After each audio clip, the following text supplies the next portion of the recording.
can you do more than one excursion from Royal Caribbean? Yes, of course. If you're asking like in the same port, you can. It's generally not practical. Assuming you have enough time in port, in my experience, it's just the time required.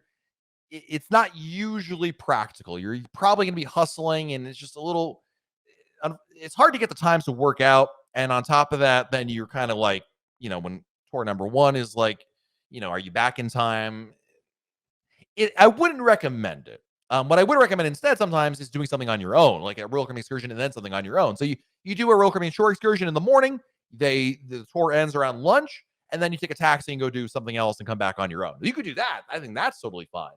But booking 2 excursions in the same port, if you have enough time and if you've got some gaps there, I think it could work. Just watch your time. It's what you see on paper, is not necessarily what in reality would be a good idea, if that makes sense. Have you ever traveled on Cunard, the Queen Mary 2 before? We're cruising next weekend from Hamburg, but not sure what to expect. I have not. I wish my parents were here. They've actually done this. They've traveled on an Oasis class ship and the Queen Mary 2. Cunard in general is a very different experience than Royal Caribbean. Royal Caribbean is a mass market cruise line. Cunard is certainly a premium cruise line. I might even say a luxury cruise line. I'd have to defer to maybe some folks who have actually done this before. But it's going to be, Cunard is a little more, I don't want to say hoity-toity because that has a negative connotation to it, but it's certainly, you're not going to have as many whiz-bang features on board. Their ships are not built like, let's pack in flow riders and zip lines and mini golf and things of that nature. It's a more classic cruise experience, more of an ocean liner experience. But again, I've not been on there. Everything I'm telling you is based on my observations. But at the very least, a different experience is what you can expect. According to local news stories, Harmony of the Seas was responsible for the SpaceX launch being scrubbed Sunday evening. Do you know what happened? Essentially, that's the report that's out there. To me, it seems like a big non-story. No offense to you, Nancy. Let's not. First of all, that launch was already scrubbed 3 different times for weather. Now, granted, no one has control over the weather, but it is what it is. Also, let's not forget that the busiest spaceport is right next to the second busiest cruise port. So stuff like this is going to happen. There wasn't malfeasance involved in this. It wasn't like Harmony of the Seas, like, we're gonna go and we're gonna be rebels and go into the designated zone you're not supposed to. By the way, SpaceX determines like the entire coast is off limits there. And on top of all that, and there'll be a whole investigation by the Coast Guard. We already know about that. But when a cruise ship is leaves a port, the Coast Guard is responsible for that area. They get permission from the port to depart and all those things. But the bottom line is it's a big non-story. It already launched this evening, so it was less than 24-hour, or maybe it was exactly 24-hour delay. It's fine. SpaceX we all love space, but SpaceX is a private company. Royal Caribbean is a private company. Sometimes things just don't go your way. But the bottom line is no lives were lost, no damage, no harm, no foul kind of situation. Unfortunately, I just can't believe how much attention like everything SpaceX does gets, but to me, it's a big non-story. Like, who cares? In the sense that like there's no material impact, right? That's the thing. Would you recommend Chef's Table on Oasis for $80 a person? Just me and my wife. If you're a foodie, David, first of all, thank you for your generosity. If you're a foodie, David, if you really indulge, you love wine and you love really good food and you're not picky eater, I think the Chef's Table is absolutely worth it. It's an amazing experience, having done it on Mariner of the Seas. But you need to be a foodie, you need to be a wine lover, and if so, it's definitely worthwhile for you on that one. Do you think the key is worth it during the COVID times? I do not. I've tried the key on Odyssey of the Seas since COVID. I tried it before COVID. I think it just sounds better than it is. You're sitting there and you're looking at the cruise planner and you see the key and you read what it includes. You think to yourself, man, that sounds great. It sounds better than it is, in my opinion. I feel like it's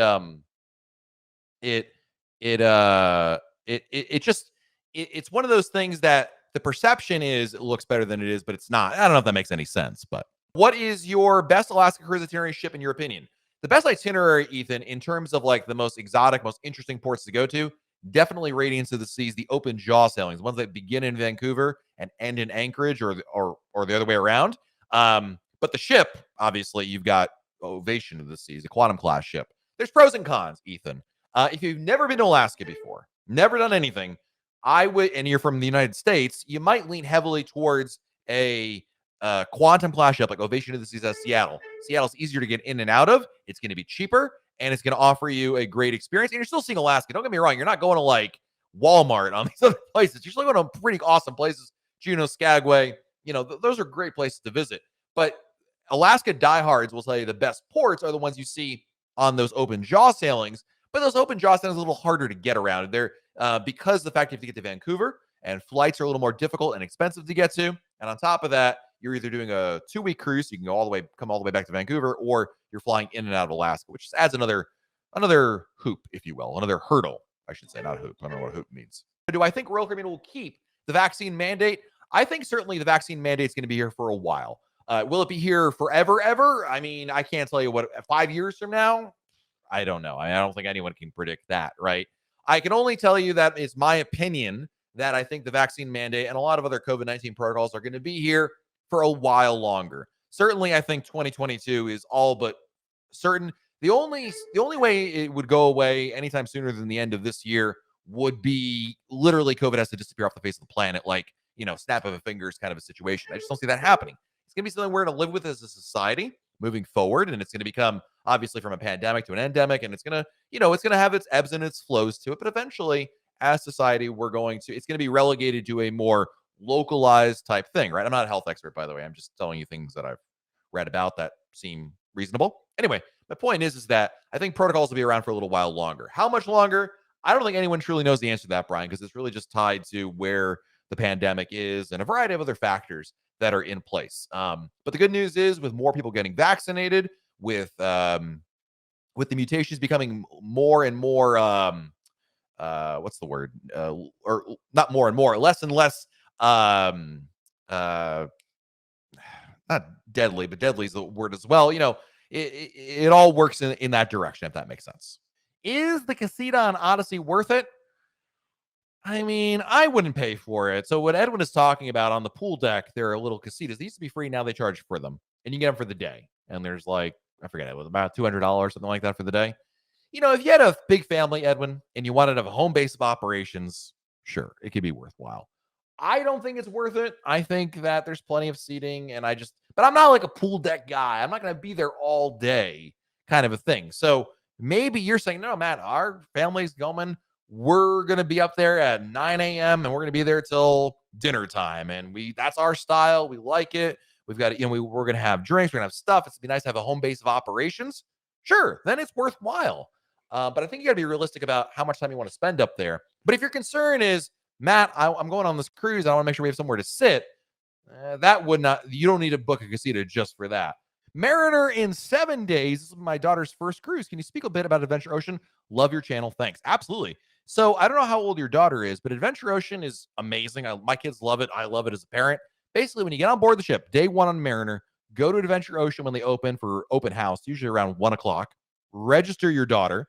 They can, not only are you registering her, she can meet the counselors, ask questions, and basically get set up for the rest of the week in terms of what to know about booking sessions or when to show up for your sessions. Adventure Ocean is open on most days, 9 to noon, 2 to 5, and then 7 to 10. And then anything beyond 10 o'clock costs money. They're open from 10 to, I think on Mariner, it's 10 to midnight. But it costs extra for those times, which, by the way, as a parent, worth every penny. But basically, while they're in Adventure Ocean, there's going to be different activities for them to do. There's going to be coloring. There's going to be Gaga Ball. I know, it was Gaga Ball. Google it. It's a fun game. It's really cool. My kids love it. They're going to have different competitions. There's different themes to the nights. So it's a really fun experience, and it's supervised, and it's fun. They're not fed, so make sure you feed them. They're not fed during Adventure Ocean, so make sure you feed them properly beforehand or after. So, is Brilliance of the Seas nice ship, or is it too old? It's fantastic. There is no ship that is too old, Mario. That's number one. It's a matter of, does Brilliance of the Seas in this situation offer you what you're looking for? It doesn't have a flow rider. It does not have a rail promenade. It does not have zip line or a full Broadway show. If that matters to you, then, that may make the decision for you. I love big ships. I love Oasis class ships. I love Quantum class ships, but I also really love Brilliance of the Seas. It's a Radiance class ship. It's beautiful. I think it's got a great bar scene on there. I think it's just fun, and I really enjoy it. And so I think it's to answer your question, in my opinion, it's a great ship, but make sure it offers what you're looking for. And this goes for any ship in the fleet, right? Finding what works for you. If I book a cruise on Expedia, can I assess it on the main website? Access it, I think you mean. Yes, I don't recommend booking any cruise through big websites like that one. I don't recommend it. This is not, yes, I have a travel agent partner, they're a sponsor, full disclosure. But let me tell you something. There's a big world of travel agents out there. Expedia doesn't have a great reputation of servicing you because that's what you're really getting. It's not booking a cruise. Anybody can book a cruise. That's not the issue. The issue is the service you get, and they have a terrible reputation, quite frankly. So my advice to you is not book it through them. Also, keep in mind the pricing is pretty much the same across the gamut here.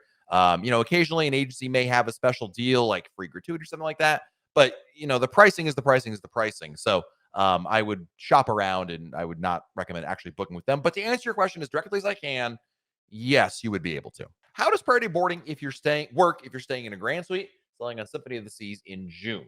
So here's how it works, Vanessa. Essentially, this is easy because you're going out of Port Miami, right? In Miami, there's two entrances, one for people who are staying in a suite and one for people who are not staying in a suite. So Josh Carruthers goes with the regular crowd, and then you're going to go in the suite lounge area. And essentially, you have a separate check-in area and a separate lounge area. And then when it's your time to board, they're going to board you first, essentially. So that's how it breaks down.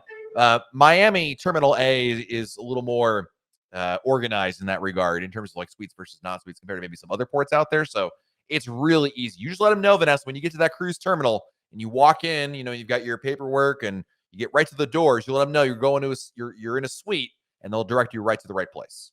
Have a great week, everybody. Stay safe out there. Do something fun. Check out RoyalCaribbeanBlog.com. We'll talk again very soon right here on YouTube. Bye, everybody.